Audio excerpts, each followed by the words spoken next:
desensitized to social disorganization because of my own personal lived experience. Mm-hmm. EY didn't know that any time I would exit the revolving doors of EY, I would be going back to a very marginalized community. I come from an area called Smethwick, and for those who know about Smethwick, there's a lot of criminality that was taking place at that time, Mm-hmm. gangs, etc.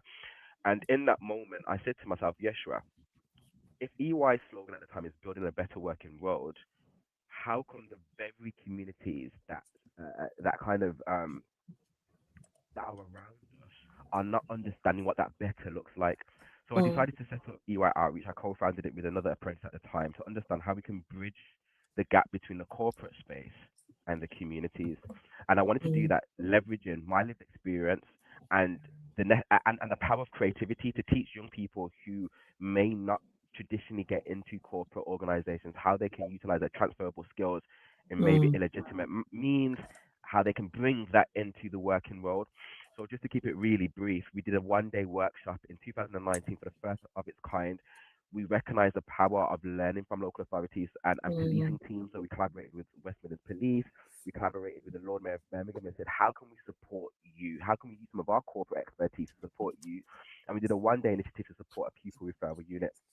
And just to conclude here, off the back of that one-day initiative, EY recognized that it's brilliant that we've got things like corporate social responsibility, but how do we take it from being on the periphery of what we do to the center of what we do? And I was able to work with the local public sector team within EY, led by Neil Sotario, who said, Jesh, we're going to put you on EY Outreach full time, supported by Michael Cook, who granted me a role to really build and bolster EY Outreach. And we was able to take it from that one day initiative to now a national Mm-hmm. social value service, which has supported over 300 young people.